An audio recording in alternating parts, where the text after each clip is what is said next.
Good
evening.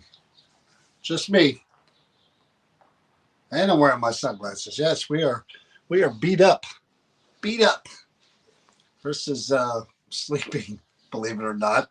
Um, we didn't get home until I don't know, 2 o'clock, maybe 3 o'clock in the morning. And hey Brandon, Laura, Karen, how's everyone doing? Celine, how's everyone doing? Yeah, we didn't get home till late, early, whatever. And so she's sleeping. So yeah, we were busy, and I'm having problems with my eye again, which is why the sunglasses are back on. Hey Angel, how are you? I get injections, nerve blocking injections, and um, the prescription's been delayed, so I'm having problems again. So it is what it is, you know. So just me. Oh, happy birthday, Brendan. Hope you have a good one. 2 days. So we were crazy busy last week. Didn't plan it to be that way. It just sort of worked out that way. We started doing the regular talk thing here Monday, and then Fly Dad J. I like that. And then we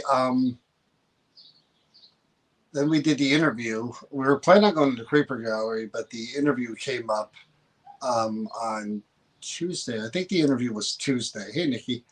And that was with Lorelei. Now, again, I'm going to take you guys through that one. Hey, Betty. We're gonna kind of go step through what we did last week and what we're doing going forward. Lorelei, I mentioned I was looking in a near-death experience group for people who experienced that. John is Fly Dad Jay. Okay, didn't know that, John. John has an alias. Anyway, I was looking for people who had near-death experiences. She reached out to me via email and claims that she had 5 near-death experiences, but then there was also a lot of other stuff in there about psychic surgery, everything that we talked about, past lives. I mean, so much was in there. So when I talked to her, we just went back and forth on Messenger, and I said to her, "Is it okay if we don't kind of stay on the past, I mean the near death stuff? Is it okay if we just talk about kind of you and your journey and what it is that you do?" And she's like, yeah, I don't mind. So literally, I watched 2 interviews with her before we interviewed her, and I saw some stuff in there that I was just like, okay.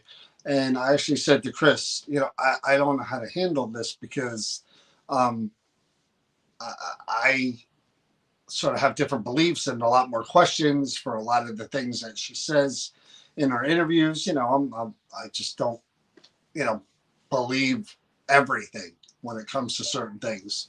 And um, and I said to Chris, I don't want to like ambush her and say I don't believe this, I don't believe that. Well, this could be this and that could be that, and I don't want to do that. And he said, I'm like, I said to Chris, I said, should I reach out to her and just ask to speak to her? And I never really do that. Um, I wonder what is the purpose for. I'm having a hard time saying. So, Laura, you asked that. What is the purpose? I'll get to that, Laura. We're going to get to the creeper gallery in a little while. But so anyway, I messaged her and I said to her, look, I've I've watched some of your interviews. I did do and things of that nature. Um, is it okay if we talk beforehand? Because I don't want stuff to come out in a live interview that maybe you feel like I'm attacking you or ambushing you or anything like that. Because I said to her, I am a bit of a skeptic when it comes to a lot of the mediumship stuff. So she's like, yeah, sure. So the conversation was very brief. It was only like 5 minutes, and I basically said to her, these are the things I heard in the interview. 5 near-death experiences. I said to her, literally, how do you know you died all those 5 times? How would you know that? Because one of the experiences is her like falling and hitting her head, and I'm like, so. But again, it's been made clear to me that near-death experience is just that. It doesn't mean you died and came back. It means you're in a situation where you could have died, which means I've had two. Yeah, two myself. I've had two. If that's the criteria for near death experience, I flipped over a convertible. A convertible. I flipped it. I when I woke up, I was upside down in a convertible in the woods. I hydroplaned. I went into the woods. I hit something. I blacked out.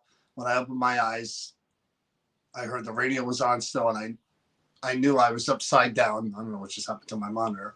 I knew I was upside down. I crawled out of the car. I came out with a slight concussion, no broken bones, no damage whatsoever. How many other people would have been in that accident and, died? Let's face it, you know? So the other time was in a car again. I got hit head on by somebody going really, really fast. I was in a lane where I'm at a light and I was going to turn left. Now where I'm turning, I'm going up a hill. Cars are coming down the hill in front of me. And the car directly in front of me was slowing down to stop at the light coming down the hill. So I'm kind of, how you're in between waiting to turn and the light turns yellow. I was like, okay, that car's stopping. I didn't see the young kid in his Fast and the Furious car was flying down the hill and he went around that SUV because he knew he was stopping for the light. I was literally stopped. I had just taken my foot off the gas and he head on. I mean, he nailed me to where didn't wear seatbelts back then. My head went into the windshield, cracked it. I wound up in the passenger seat, blood shooting all over the place, all over my head and my face, just gushing. My console was all lifted up. I had the wherewithal to jump back in the driver's seat. I hit the brake, hit the brake, hit the brake. I wound up, I knew I was off the road. I was kind of in the grass and I put it in park and my car was smoking like crazy. And I'm thinking, every movie I've ever seen, the car blows up, on those movies. I was going to get out of the car and I felt a hand on my chest kind of push me back down. And they said, just stay there. The ambulance is on the way. And I bled everywhere. And I honestly thought in that moment, I'm done for. I felt like I had internal injuries. But anyway, that was technically my second near death experience. I mean, if that's the way we're judging them. So, okay. So anyway, so we talked about that. I talked about that with her, and I'm just like, yeah, you know what? The guardian angel thing, I know, and I want to talk about all the stuff we did, but Susan mentioned after that, do you believe in guardian angels? I do believe in guardian angels. I don't believe they're non-human. I believe that they're people from our lives. Like my guardian angels are my mom and my sister. So um, I don't know who it was then because my mom was still alive. But my mom had always said to me from the time I was yay big, when it's your time, you're going to go. And I believe that. There's two times I should have been gone and I wasn't. So whatever, you know. So that was one of the things I questioned her about. And, you know, the whole, you know, psychic surgery stuff. We went into a lot of that, and she was really cool about it, and was very open to the idea of me being a skeptic and questioning. I really do believe, and I'm going to get in when we talk about last night. I'll get into this as well, but I really do believe that some abilities, and I put quotes around that. I do believe that some abilities can be a psychosis. I do believe that almost like a split personality. I do believe that some people have suffered tremendous trauma and it does something to them. And I don't know, they trying to put themselves back together and they develop this higher belief and a higher vibration and religion and all that other stuff. And then they believe they're plugged in more and that they can communicate with angels and spirits. And I'm not saying for all mediums that's the case because I have met real mediums, but I there's a part of me that I kind of, it's either that or if you're looking at the science end of it, if you want to call it that, we've discussed this before, maybe that kind of crack in your foundation does develop heightened awareness, heightened intuition, your senses, your vibration go. Maybe that's the case. I don't know. Either way. But every medium that I've talked to that I would say is even close to being legitimate, any medium, and if there are any mediums watching right now that claim to have that ability, I'll ask you, did you suffer trauma? Did you suffer trauma in your life? When you were a child, when you were an adult, did something very traumatic happen to you? Because they all seem to have that common thread. And Lorelei went through a lot of stuff, you know? And I just wanted to make sure she was cool with us talking about if we veered off of that path. Hey, Diana, that's all I wanted. So I thought that interview went well. Did I believe and agree with a lot of the things and everything that she said? No, but my job isn't to believe everything. My job, and you're part of this, our thing is to present the information. We put these people before you, whoever they are, and we let them say who they are, what they do, what they believe, and then if it relates to you and it somehow something that you feel like makes sense to you, then on your end you take that and you put that in your toolbox and you go along, you know, you make that one of your roads that you go down as far as whatever your journey is with the paranormal stuff. And you know, maybe you study more along those lines, maybe you gravitate more towards those type of people, and you know, because your belief system is such. Mine isn't, although I am open. If I hear it and it makes sense to me, then yeah, I'll open that what if door a little bit more and say maybe. But I just some of the stuff I hear sometimes just sounds like, boy, how did I go from being me and what I believe to someone being that far in the other side of the spectrum of what they believe? You know what I mean? So anyway, she was really cool about it. And yeah, but Jason, some things are more traumatic than others. I've been through two car accidents and other things. I've had major brain surgery. That's traumatic. I wasn't abused. I wasn't sexually assaulted. I wasn't, you know what I mean? I didn't go through that kind of trauma. I wasn't in the military and had PTSD, or you know what I mean, my family members weren't murdered or whatever. I mean, I haven't had that. So there's trauma and then there's trauma, you know. So anyway, but she was really cool, and I got this sense that you guys, whoever did watch, did that you did like the conversation and you were open to hearing what she said, and again, to her credit, she believes it. She is very knowledgeable in what she believes, and she, you know, I respect that. I really do, because doing that sort of thing, if you're going to be a person who claims to be able to talk to angels and heal people through energy, then yeah, I guess you have to believe that 100% for it to work. But yeah, it was very interesting. And she was she's a really nice person. And to her credit, she was very cool about everything I brought up and everything I said. And at the end of the day, you know, maybe she'll come back on again and we'll go down that rabbit hole or another one. But I was really, again, I was happy about that interview. And I messaged her after, thanked her for coming on, and she was cool with everything. So, but I want you guys to know, I'm never going to disrespect anyone and call them a liar. And the magic rock thing, yeah, I'll say that that's a bunch of hooey, but that's as far as I'll go. But I'll never say to anybody who uses them and believes in them and that it's all BS and what are you doing, and put you down for it. You know, just not for me. You know, some things make sense, some things don't to me. So that was Monday, that was Monday or Tuesday. And then I forgot all about, we're talking like a month and a half ago, um, the people at the Barron Arts Center, Cynthia and Brandon, we've known them for probably 10, 11 years now, at least.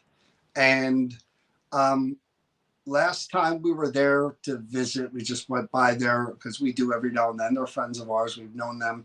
And they mentioned, because it's always a pop in, you know, how's everybody doing? We're on our way here. And they said, you know, we watched your, you know, a couple of your live streams, and they're like, you know, why don't you come by one day? We'll have pizza. And then maybe for, you know, we never investigated with you. All the years you've been doing these events here and these live streams, Brandon and I have never been present, yet we're the ones who are in this building all the time. And the spirit always seems to call Brandon out. So, of course, I agree to everything. If it's 4 months, 5 months down the road, 3 months, yeah, sure. Yeah, sure. That's me. And then I forget. And it was on my calendar, but I still forgot till the day of. So I said to Chris, we have to go to the Barron tonight and do that. You know, we're having pizza with them. And the funny thing was, Chris and I literally, before I remembered and saw it on my calendar, Chris and I literally went out for pizza for lunch. We had onions and peppers. We had pizza. And then I saw the email confirming that we were coming for dinner for pizza. And then the investigation. So we were like, we're going to eat pizza again? And yes, we did. Onions and peppers. I could eat that all day long. But anyway, so we did have a plan, really. It was just about going in there and trying things that normally we do or different with them, and seeing how the spirits who are actually there with them all the time react to that or don't. And we found, yes, the method that worked best was the Estee method. Cynthia really took to it and got a lot of stuff that came through for her. And I enjoyed it a lot. Hey, Lauren. And it was great hanging out with them and being with them. Cynthia has always been the one. Brandon kind of knows they're there, and he kind of has a wall where like things happen. He's like, no. I'm not going to engage with them. I'm not going to. Where Cynthia has been way more kind of open-minded, and Cynthia is the one who has seen the full body apparition of like a Quaker and had stuff disappear off her desk only to show up in the basement somewhere in the corner. And she'll be there alone because she's the director, either in the morning or the night, locking up, and she'll use the restroom before she leaves, and something will knock on the door. And then she was going to leave the one time, and she was like, she hadn't gone to the bathroom this day or whatever, and she heard water running. So she's like, where is it? She looked in the kitchen. She went downstairs to where the other bathroom is, and the water was running in the men's room, not even the ladies' room. And she wasn't going in the men's room. So those type of things. So I knew Cynthia would be sort of a, hey, Naomi. Hey, Marianne. I knew that Cynthia would be a magnet, and she would probably do well. And, if anything was there, anyone was there that wanted to talk to her. And it was definitely interesting. But again, we went from doing the Monday night live stream to the Tuesday night interview to Wednesday. We were going to the Creeper Gallery. That was the night we said we're going to go to the Creeper Wednesday. And then when I remembered about the Baron, I'm like, holy crap. I said, we're literally going to go boom, boom, boom, boom, boom, boom. We need a day break in between here somewhere. So we decided Friday was the Creeper Gallery. And New Hope was crowded. Friday, Saturday, man, New Hope is packed, especially in nice weather. Couldn't find a parking spot. We had to park all the way down the street. And we knew coming in there that, again, EVPs was going to be really rough because we heard the people out there, we heard the people upstairs, we heard the people outside. And that's the only thing. If there was one thing that I could make better with those investigations was the abilities to do more EVPs. I love doing EVPs. And nothing's better than hearing the voice of the person answer the questions, and, we knew it, that we weren't going to be able to do much with EVPs. So, we rely on everything else. And, I'm going to get to that. And so, Laura, back to your question. See, without Chris here, you see how I flow? See how I flow without? I miss her, but, right now I'd be derailed a few times. But see how I segued and went right back to the Laura question? Well, that's what I do. So Laura was asking, I think the question was, why do we do that? I'm going to get to what we did last night, but I was having a conversation with somebody last night. Laura, there you are. And the question of, what is my opinion on haunted objects? What do I think is going on there? Do I think that the person is actually attached to the vessel, or what do I think about that? Because it came up last night because people know what we do and where we go. And I said what I've said to you guys a bunch of times. I think it's not one answer. I think it's potentially many answers. And you want to throw another answer into the pool of answers. First, could they be somehow connected to the object? In theory, yes, their energy could. Could they be around the object at different times and kind of be channeled in? Maybe not necessarily there all the time, but if I'm holding on to, the remote here that belonged to the 90-year-old lady, and all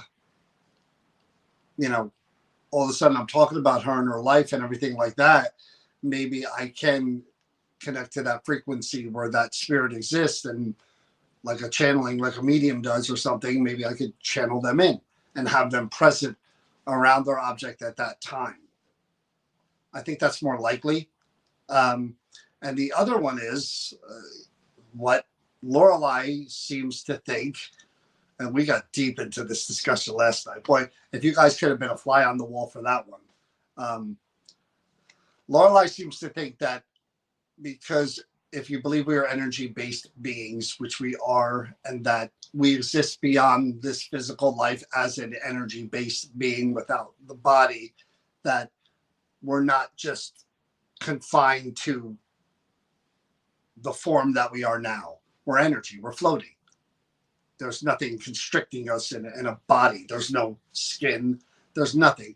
So people like Lorelei tend to believe that we could be multiple places at one time, that we could exist in the house we used to live in, at the cemetery, if people are going to be there, at our job where we worked for 30 years, doing whatever with and various places and objects that belong to us.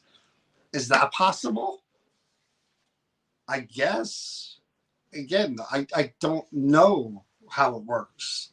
Um, all of it's possible. Any of it's possible. That's just another theory. Um, and I think they're all not bad theories, you know. Um, they're all potentially possible in the grand scheme of things, you know. So I believe it's more that I think it's more of a channeling thing, to be honest with you. I think if something is really important to you and throughout your life, like I have things that are I would never throw out, that are or and they may not be worth anything, you know. Laura, that is not pissable. You can't say things like that. You're gonna get me kicked off of YouTube and Facebook, Laura. But anyway, um, I tend to believe more along the lines of that they're around those things because they meant so much to them. Just like I said, there are things that I would never throw out, and they may not have any value at all to anybody else but me, but they mean a lot to me. And I still have them, and I've had them for a long time. So if by chance someone were to have that object 100 years from now, 50 years from now, when I'm gone, um, could you potentially channel me in using that if I am around?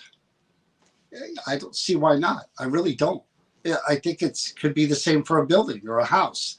Maybe the spirits aren't necessarily residually there, like stone tape. They're there all the time, and it's just a repetitive pattern, which can be true as well.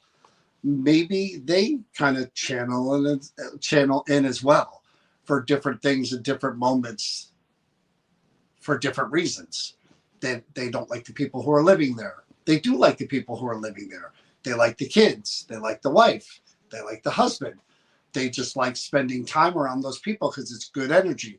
They're there because it's bad energy. They don't like the people who are there now and how they lived their lives and what they did to the home that they lived in forever and raised their family.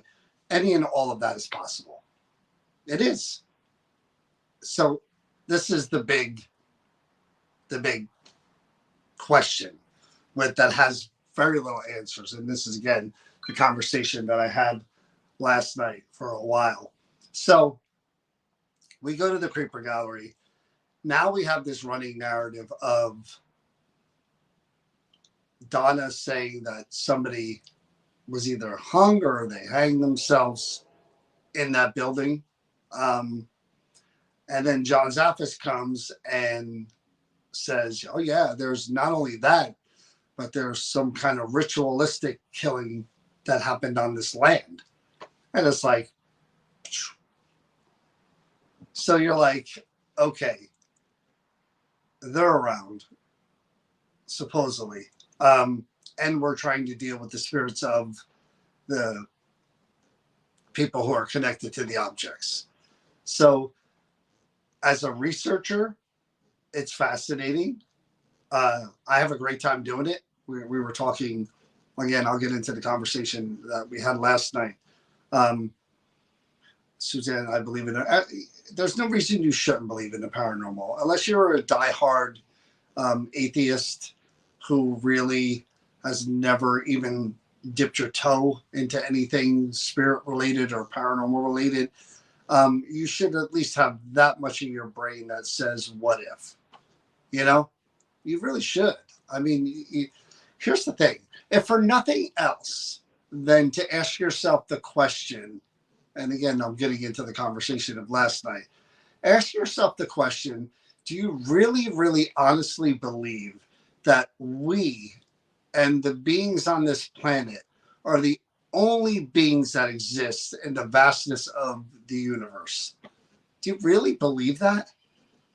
And if you do believe that there can be something beyond what's here, then and these things we know nothing about or how they work and how they evolved, and if you're not a religious person, how we got here, then how could you not wonder even that much? What if, why, how, what else? Those are the questions, you know. So anyway, so we do the investigation. The plan was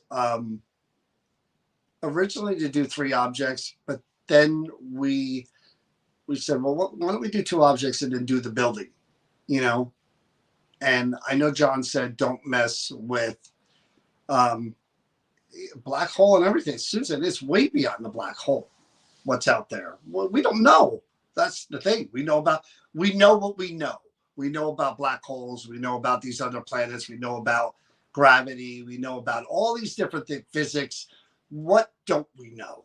That's the problem. We're human beings limited to the knowledge that we have based on the things that we've learned since we've been on this planet experiencing the things we've experienced.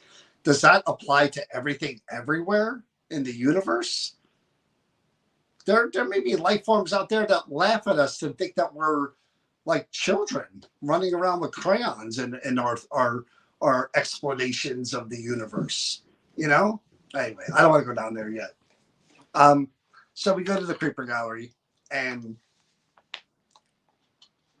we decided let's continue with the doll that we left off with, because I'll be honest with you, I don't remember any of that last investigation, not any of it. And so we revisited that. I believe it because I have a spirit message in there. True, I agree with you, John. Chris is fine. Chris is just, she's tired. We were out real late. I've had about 5 hours sleep in 2 days. She got about 3 hours sleep last night, maybe. So she's a little bit older than I am. So so anyway, so that doll was first.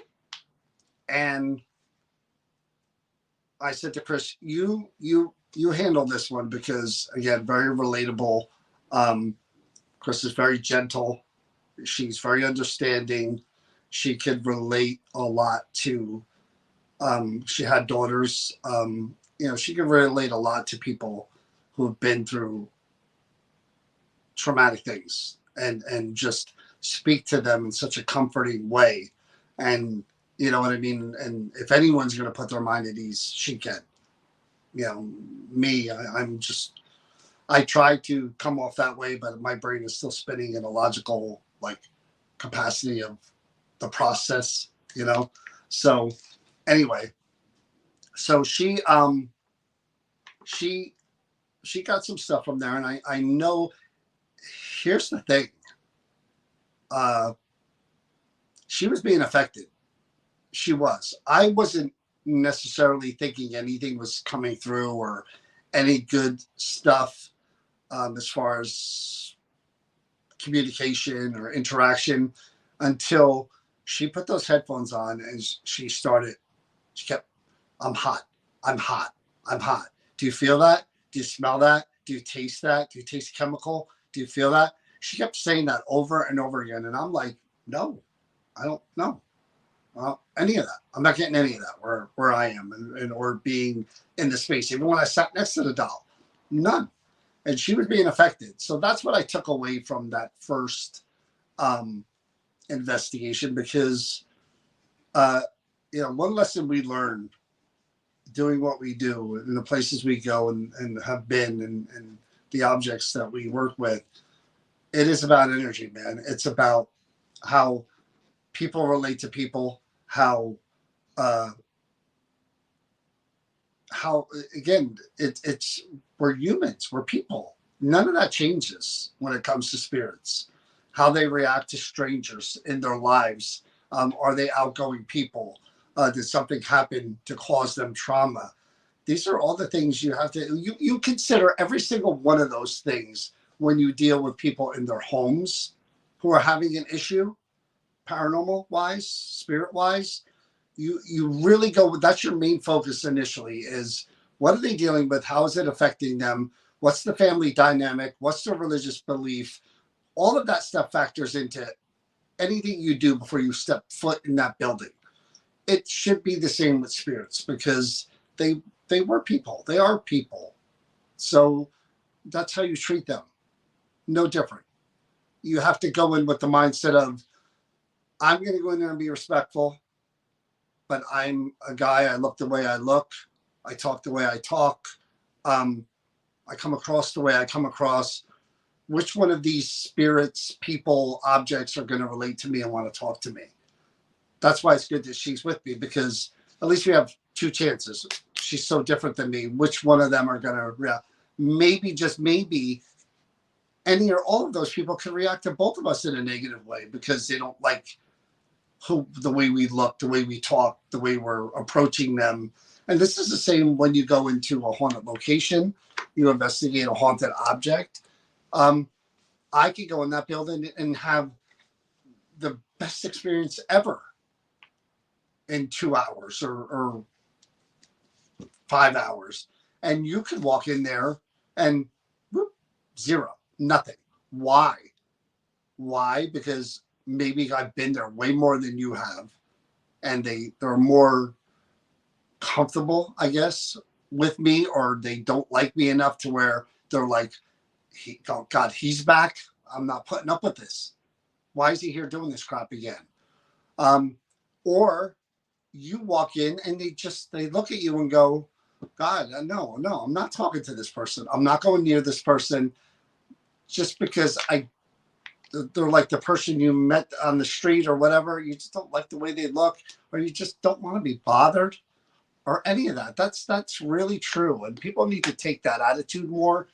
We always talk about these paranormal shows and how they really can't go to a location and not be quote unquote haunted because they're spending money, airfare, hotel, production crew, and all that.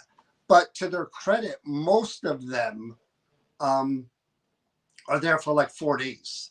So they're trying to get the spirits familiar with them by being there for hours, multiple days to see what best they can get. The difference between day 1 and day 4. Is there any difference? Is anything going on at all? Are the spirits relating to us? Are they interacting with us? Are they nice? Are they mean? Are they whatever?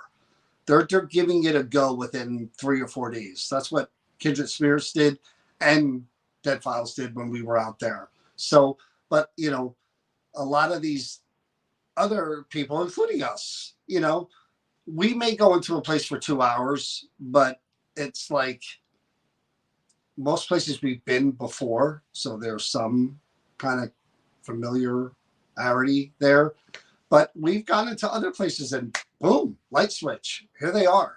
And I think in those cases, because we go into a lot of places where people haven't been, I think the spirits are generally surprised that people have seen them, people have talked about them, but no one's talked to them. And I think that takes a lot of them back to where they're like, what is this now? These people are acknowledging we're here and they're trying to. And I think that sometimes causes that initial, but it's different. It's different for different people in different places at different times. I can't guarantee any person watching this is going to go into the mind right now and have an experience. I can't, because I don't know how any of those people are going to react to any of you or me at any given time. Can't ever guarantee paranormal activity. It's stupid to think that you can. So anyway, and I don't care where you are. It could be Waverly Hills. It could be some castle in Ireland that's 500 years old. You can't guarantee that every person is going to engage and communicate with spirits at any given time just because a building is haunted. Anyway, I get on tangents, I know. So the second object, that was Earl. And Earl was a fun one because Earl was a little, what's the word that Chris uses? Salty. Earl was a little salty. And I like spirits like that. people like that, I should say. Earl wasn't shy. Earl wanted to engage, and I had a again. Those are the objects where I leave there going, yeah, that was different. And Donna always texts me the next morning after one of those type of investigations, and we go back and forth about the personality of that person and what they did or what they didn't do. And Earl was definitely one that I'll remember. That doll, and here's another instance. We we've been doing this so long in buildings and with people, in their homes, and now with objects that um, I hate to say this because I'm the biggest non-believer. I wouldn't say non-believer, but skeptic of um, intuition. I think it exists, but I don't think. I hate when people say that everyone has mediumship abilities, that everyone can be a medium. I don't believe that one bit. I really don't. But I do believe we all have intuition on some level. And I've seen enough over the years of being in buildings and being around objects to know that there is. I, I've loved Spider-Man since I was 8 years old. Your Spidey sense kind of goes a little bit. When I saw that Earl doll, I never even knew that it belonged to a man. I saw what looked like a puppet, a female wearing a dress, and the boobs, you could push down the boobs and the mouth open, and the eyes were bulging out. That's what drew me to it. I said, it was in the case, and I said, that looks really weird. I got to talk to whoever that is, because to even own an item like that with those eyes and everything, and I have a lot of weird stuff too. One day I'll show you my collection of weird stuff, not haunted stuff, just weird stuff. If any of you follow my personal page, Chris and I went to the Meadowlands flea market. We like going to antique shops and flea markets a lot, and we go by this table. And again, I'm a 55-year-old. I'm a 12-year-old in a 55-year-old body. You have to know that. And there was this stuffed person on a big lounge chair with a hat, and he's wearing a shirt that says Fart Man. And you could tell the batteries went into this thing and it did something. So on the table with a bunch of other stuff, and I'm looking at it, and the guy's looking at me like, what are you looking? What are you looking at? And I said, does that work? And he's like, I honestly don't know. And I'm like, huh. And he goes, give me $2 for it. I'm like, $2? Even if it doesn't work, it's got a shirt that says Fart Man. Kind of funny. So Chris, of course, is shaking her head like she always does. And I get home and I put batteries in it. And lo and behold, he's got a big pointer finger. You squeeze his pointer finger and he makes sounds and has these phrases. Funny, really, really funny. So, I don't even know where I was going with that, but it was just a funny thing. So my collection is kind of weird in itself. So the Earl thing, that's where I was going. Earl is a guy. I don't know how old Earl lived to. I can't even remember. But Earl, there was something about that doll or whatever it was, puppet, that was either a gift to Earl or Earl just saw that and collected it and kept it. Why? I don't know. But the fact that he did that alone, again, is a way to connect with him, good or bad.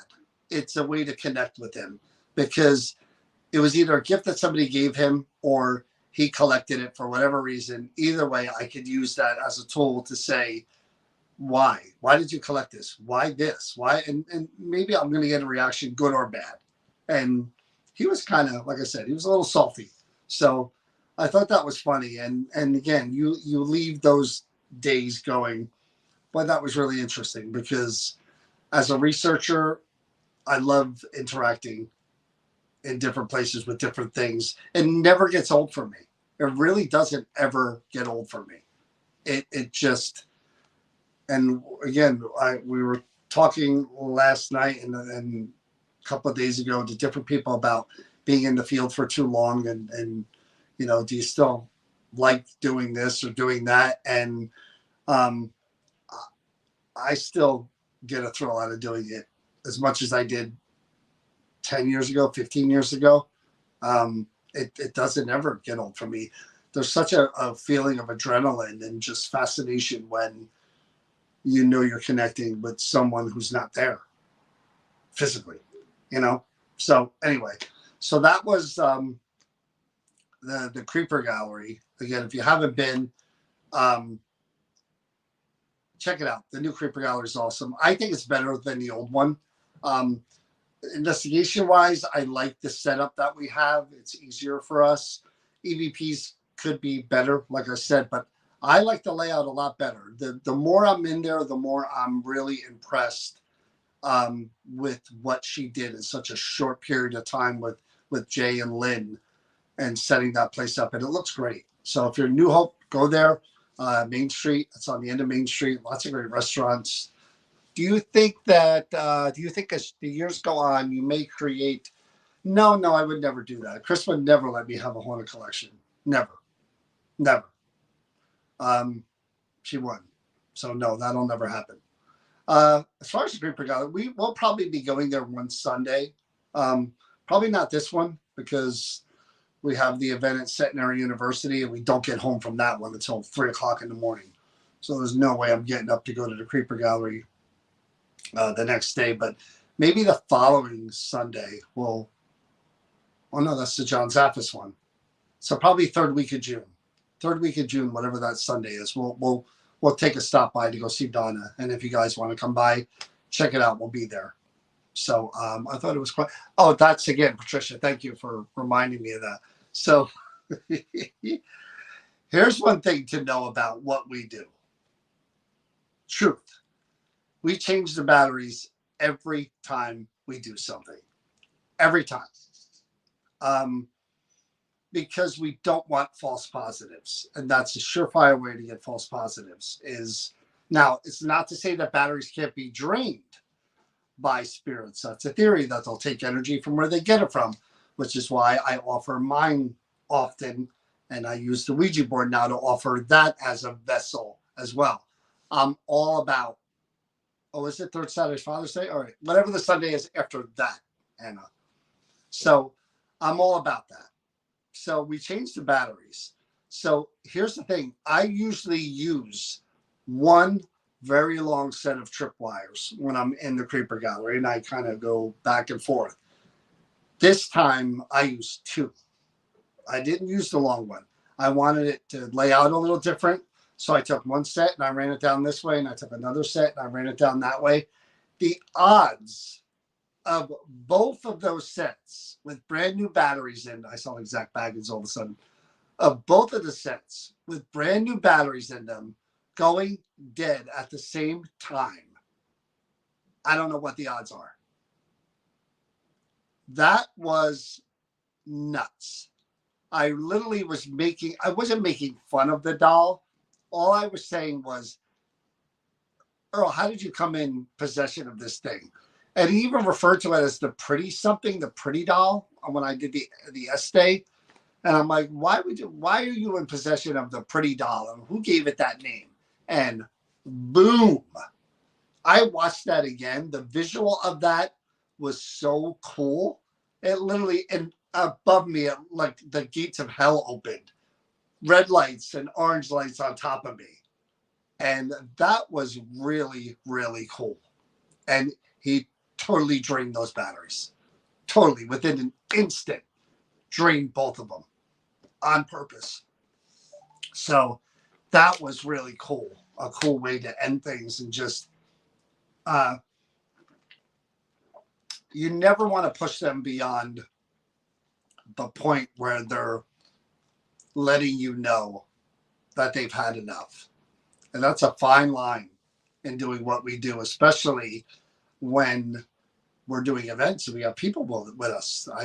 There's probably lots of people watching here who over the years have seen me say, if you don't want us here, show me, light everything up, show me a positive sign. And boom, and then I go in my head, I'm like, shit, now what? Because they gave me a clear sign, and yet I have 2 hours of event left. What do? I continue, you know, and one time and one time only, maybe twice, it came back to bite me where the spirit really messed me up in a way that I had to tap out of an event because they completely zapped my energy and they made me feel sick. I felt nauseous. And I removed myself for 5 minutes, went outside. Yeah, it was at the Baron. I went outside, tried to reground myself and just breathe and feel the air and just get my wits about me to where I did have them again. I stepped in the room, tried again, lasted 5 minutes, and boom, hit me again. I was done. I've never done that. I've never done that at an event. It got me on purpose. So, yeah, it's possible. So that takes me to last night. Last night we were at Camp Evans. Kalani was there, and we hung out with him, and we got to have really. It was more just to stop in, hang out. He was coming back from Canada. He wanted to see the place. Um, Took a tour of the place. Again, we hung out and talked to him for hours. I like Kalani a lot. And Kalani's a young guy who's really smart and really good at, I don't want to say reinventing. He's really smart at just kind of constantly like rebranding himself. He does the paranormal stuff, but that's not his main thing. Kalani has a college degree, a bachelor's. He has a political background. Kalani's very smart. And we hung out for hours just talking. And I loved it because Kalani's a young guy and we talked a lot about his life and his family. And we shared all, it was like a Hallmark movie, you know, which is weird because I don't usually have those things. That's Chris's thing. But we hung out. That's all we did. We just had a great time. And he toured the building. He went top to bottom and just talked about a lot of things. He's 27. He's been doing this a while now. And he doesn't want to just do this. He wants to branch out. He does his food reviews. He wants to do, I'm not going to talk about everything because I guess he's going to roll this stuff out. But he wants to do so many different things. And he impresses the hell out of me. But we had a lot of paranormal related conversations about big questions and how things work and how they don't work. And, you know, the fact that I've been doing this as long as I have. And, you know, he's like, do you love it as much as you did? Don't you get tired of doing this and this? You know, don't you get tired of not seeing a full body apparition and not getting the proof that you could really show to the biggest skeptics in the world and say, look, here it is. You know, that it's so rare to see. I've seen 2 full body apparitions. And I was like, you know what, Kalani? No, I love it as much as I did. I don't love, I enjoy doing events and being around people. And I enjoy if people just giving them the germs of the seeds, I should say, the seeds of the what ifs, and then letting them go wherever they want to go with it. If they stick with us and they come to event after event after event, great. I love seeing you guys and you guys being part of our community. I love it. But yeah, you get older and doing so many and realizing, you know, never do this for the money. I never have. I never would. Money never factors in. I say this all the time. New Jersey Paranormal is not a small business, although we're a 501. We're not a business. We're not in this for the money. we try to keep our events affordable just because we love doing them and we love people being able to attend them without spending 150 whatever. Of course, if we have a celebrity with us, the price is higher. But just the regular investigations, we've capped them at $55 and $50 for so long because we love doing it. But yeah, I look at a guy like Kalani and I look at these other, not that he is in that realm, but these content creators that are just killing it on YouTube, making all this money and TikTok and all that. And I'm just like, boy, I wonder if I was 20, if I'd go that way or if I'd still be the way I am. But the money never really factors into it to me, for me, you know, it just doesn't, but yeah, am I envious that these guys are making tens of thousands of dollars and more? Yeah, sure. I'd love to. But I mean, it's not the most important thing. The most important thing is just I've gotten older and karma and just being around like-minded people and getting back in different ways is just as important as the money part of it. Um, that's become more important to me, as I get older. The fact that every now and then someone will send a message and say, I watch everything you guys do. You guys crack me up.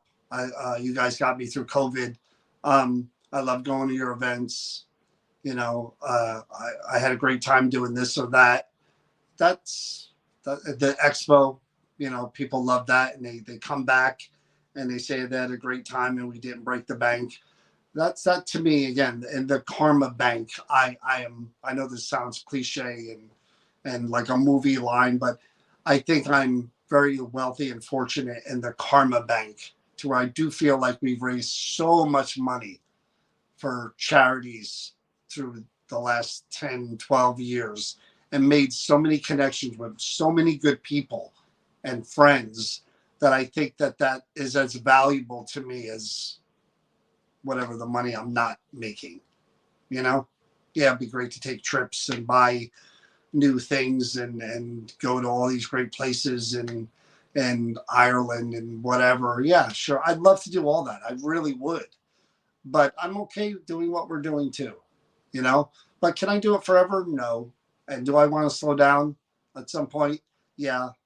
But I'm always going to do it until I can, you know? So that's it. Off of my soapbox. Again, Chris isn't here. She's sleeping. She's really tired. We're exhausted. But great. I had a great time with Kalani and Savannah. His wife are just awesome people. Just being able to hang out with people like them and just talk about life and family and the paranormal and all that stuff and just be in the moment and just enjoy somebody's company and get to know them. And again, the paranormal is what caused that. That was part of that. And that's what's part of this. We wouldn't know each other without the paranormal. You know what I mean? There's a reason. There are no coincidences. That was kind of the theme of last night as well, because Kalani is a very science-based guy. But then he's telling me about having dreams of his grandfather who he's very close to. He was like a father to him. And in these dreams, he's having conversations with him that are new conversations. He knew it wasn't just a dream because the things they were talking about, they never talked about when he was alive. They're current things. So on one hand, he's like, I don't, I'm not getting this groundbreaking proof. And on the other hand, he's saying, I've astral projected myself and I've had lucid dreams of visitations. You believe it, man. You're in it. You don't have to, the what if is enough. You're never going to get, the tangible, hard proof that you can bring with you everywhere and show someone and go to the diehard skeptic and say, this is real. I can prove it. Here it is. It don't work that way. I don't think it's meant to. And again, getting around to the big picture. I think whether it's an all-powerful God, whether it's, we were talking. We went so far down the rabbit hole last night. We were getting into like L. Ron Hubbard kind of ish stuff. Like, what if? Because we got into the pyramids and how the pyramids were built, and we got into the what if. What if? Let's say there is a creator, hypothetically, God, whatever you want to call him, and let's say this creator has been around for infinity, and let's say this creator has created beings that existed on a planet that have advanced so much that they are capable of creating different life forms in their own weird galactic lab where they literally go around and populate planets with all different life forms. We're planet X. We're going to put all these different species here.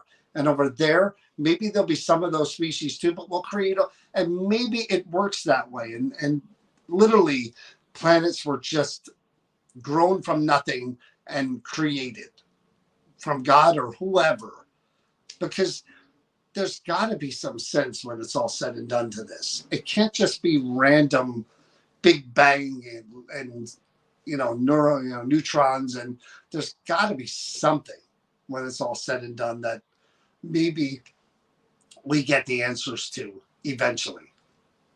Yeah, we were talking about all that stuff, Laura. So anyway, thanks for joining me. I know we jumped all around tonight and we talked about a million different things, but I appreciate every single one of you guys. Without you, we're not us. We can't do what we do. We can't thank you guys enough for your support. We'll be around. We'll keep doing what we're doing. But yeah, we love doing this. We love that we're part of this community and that we've built it and grown it through the years, and we hope it keeps expanding it, and you guys keep telling people and they keep watching. And we'll be back probably Thursday night, and maybe Chris will be with us. But appreciate you watching, and I'll see you Thursday. Have a good night, everyone.